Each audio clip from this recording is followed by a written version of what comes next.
Blackburn Rovers have a new number one next season as Leopold Wahlstedt looks to be heading out the exit door at Ewood Park. We'll talk about that and much more. Oh, shit. Next.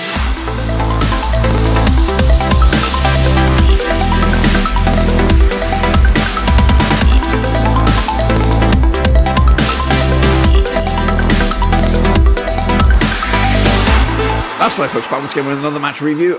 That's right, folks, back once again with another transfer video. Today, it's all about a potential player leaving Blackburn Rovers, and maybe for a bit of cash money, that's right, as Leopold Wahlstedt looks set to leave Blackburn Rovers with pretty much less than a year that he's been here. Of course, we'll take a look at it, all of it, in a second. Of course, big shout out to the VIPs. They are the patrons, you know who you are. And again, if you're new, smash that subscribe, your one-stop shop for Ewood Park content coming at you at the channel, of course. So anyway, get the comments, like, subscribe, all that kind of business. So let's jump on over to this article right here. It is, of course, courtesy of the 72, which kind of gathers up a lot of sports from or football content from around the place. And the quote is in here: Blackburn Rovers goalkeeper Leopold Wahlstedt subject to transfer interest from Denmark this summer via Bladet, which is, of course, I think it's a overseas or a Danish or at least Scandinavian press article or what have you. So that's the current mumblings at the at Ewood Park. But what does that mean for Blackburn Rovers? Well, we're going to talk about it in a little bit of detail right about now. So let's get, of course, into the global scheme of things. Here he is, Leopold Wahlstedt. That's right, of course. He was never officially number one, but he came in here with high promise. So, of course, have a little look at Mr. Wahlstedt, of course, who looks set to depart these shores, and compare him up against this guy, of course, current number one, and of course, that's Ainsley Pears. Now, I want to compare these two because I want to know what we're missing. That's right, or we will be missing should this transfer deal be complete, and of course, Wahlstedt depart these shores. So let's take a look at the two combined side by side. Of course, Wahlstedt is still a bit of a project. He's only 24 years of age. And of course, he is 5 centimeters taller than that of Ainsley Pears. They are both right-footed. And of course, we do have him currently on contract to 2026. Of course, Pears, though, on the flip side, 185, and we do have him to 2027. My initial gut take on this is, having both these two similar age goalkeepers on the books is not necessarily a good global footprint for the future for Rovers. Of course, I think you realistically want an out number one, but you also want the threat of somebody behind the scenes to kind of be saying, hang on a minute, buddy, if you slip up, I'm going to come take your spot here. And we did have that between these two sides, but realistically, I think there was never a clear indication as who will be number one. Now, also, this does mean if this is going to go through, that surely, no matter how sane we all are as Blackburn Rovers, or insane we are as Blackburn Rovers fans, surely this means we've got some fires burning in regards to a replacement for Leopold Wahlstedt. Now, of course, some people may disagree, or some people may agree that Ainsley Pears should be number one, or should he be a backup? Of course, maybe there is room in the fire pit there for an out and out number one. Of course, now we have talked about a potential replacement, and we'll get into that in a second, but this does mean there should be some shake-up in the goalkeeping ranks, whether it is, is a youngster going to get promoted to fast track to be back up to Ainsley Pears, or will there be a replacement identified to come in and challenge? Now, we'll talk about the likelihood of what's going to go on. Let's get back into comparing these two. Now, of course, the valuations of these two players, of course, Pears has been pretty much steady Eddie, around about the 1.5 million pound mark over the course of his career, where Leo has kind of had a great trajectory, valued at around about £2.5 million at some stage in his short stint at Ewood Park. But it's just not worked for Leo. He's just had a nightmare run between the sticks, of course, and this has been his run between the sticks. Of course, despite just a couple of years younger than Ainsley Pears, he has played quite a significant amount of football, 156 matches between the sticks in all competitions at all senior levels. whereas Pears has played only around about 30 games more with 2 years more experience, of course. And if you look at the numbers here, let's take a little look at some of the numbers.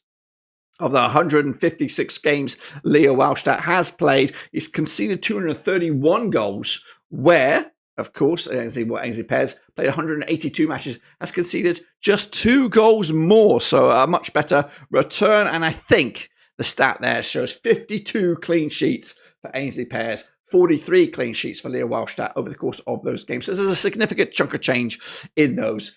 And it looks like 13.9, I don't know what this stat is, minutes per goal, perhaps. 16 point, take from that for what you will. Anyway, let's take a look at, of course, these two side by side then as we enter the fray here. Of course, just want to let you know the blue numbers are that of Leo Wahlstedt and the green is that of Ainsley Pears. So when you look at the aerial ability, Leo does stand out above that of Ainsley Pears. Of course, he also stands out with better numbers in regards to balance, better tackle, and of course, much worse in the anticipation rankings there. And they're both savability there, both level pay at 63. So technically, of course, of those 5 attributes, we could be losing a better keeper in some regard. But, of course, 1 out, but maybe 1 in, of course. And that 1 in at the moment that looks more likely is this guy. That's John Ruddy, of course, formerly working with John Eustace. Played for England, of course, at senior level. And, of course, as you see in the graphic, has got some leadership about him. Some command, perhaps, at the back. Something I think we've lacked in a long, long time, since the Brad Friedel days, since maybe even the Paul Robinson days. There's been a lack of senior figures at the back, a sort of commander-in-chief. And I think if we are going to be the mathematicians here and add 2 + 2 to equal 4, the rumours are there that John Ruddy has been linked with Rovers. And of course, the Eustace familiarity is also there. He's out of contract. It financially makes sense. There are some barriers or some concerns about the potential of this John Ruddy deal, and we'll elaborate on that in a second. So let's take a look at Mr. Ruddy. Compare side by side by the outgoing, or what appears to be outgoing, Leo Wahlstedt. Of course, significant age difference, 13 years senior. But he is 2 centimetres taller to that of Leo Wahlstedt. Both playing with the right foot, of course, and like I said, John Ruddy's contract does expire pretty soon. Of course, his highest market value was around about £5 million. You've got to go all the way back though to 2012, where of course he was in the mixer for England as well. He's got a few clubs to his name: Cambridge, Wrexham, Crewe. I think there's Motherwell in there. Of course, we've got Norwich, Wolves, of course, and some Birmingham City as well. Of course, let's take a look then at the figures. Of course, it's quite crazy figures when you look at it compared side by side. It's Leo's played a quarter of the amount of games than John Ruddy has. But goals per game, goals per minute or whatever, 13.94 minutes per goal conceded by John Ruddy, where John Ruddy's 49.55 minutes per goal conceded. A whopping 172 clean sheets, but he has conceded 700 goals. But of course, you should expect that over time. So again, side by side in regards to the ranking, it's not great here in regards to John Ruddy. He is on the decline. He is getting on a little bit. So in this graphic, green is represented by Mr. Ruddy, and blue is by Leo Wahlstedt. And to be honest with you, I think Leo kind of trumps him in all of them. We're not really exchanging. We would not be exchanging, I think, a like for like. We are exchanging for seniority. We're exchanging for leadership. We're exchanging for experience, of course. That's what we would get from this deal if this was to pan out the way I'm seeing it. We'll generate a bit of money. We'll wipe our face clean with the transfer deal. Of course, I think we get our money back, kind of like a receipt. Kept that under the sofa. So we're getting our money back on Leo Wahlstedt and exchanging it for a more senior figure who, I'm not saying it won't be our number one, but of course will be more of a mentor to the youngsters on the thing. A guy John Eustace trusts in the grand scheme of things. But let's just say it does pan out this way and John Ruddy does sign on the deal. He will, of course, be competing for Ainsley Pears for the number 1 spot. I don't know where his head's at. Will he be thinking, I'm coming here for number 1, or I'm coming here as a Scott Carson's kind of figure, kind of keeping Ainsley Pears on his tippy toes, featuring in the cup games, that kind of stuff. Well, let's take a look at these two then, of course. Significantly taller. That's right. John Ruddy's still 7 centimetres taller than that of Ainsley Pears. Those centimetres count, boys and girls. We all know that. All the men out there know size bloody matters. So John Ruddy comes in here quite taller. He is, of course, significantly older. 11 years, of course. And he has got, it's going under the radar here. He's got a bit of silverware down there. That's, of course, his journey.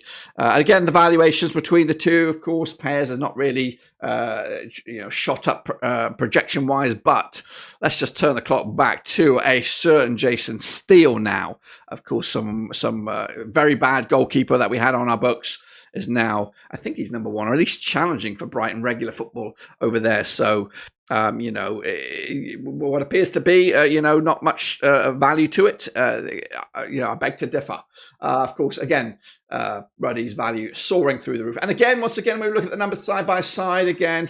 And as you can see, the numbers side by side, John Ruddy's got some phenomenal numbers compared to that of Pears. And again, side by side on the attributes, blue is Ruddy, green is Pears.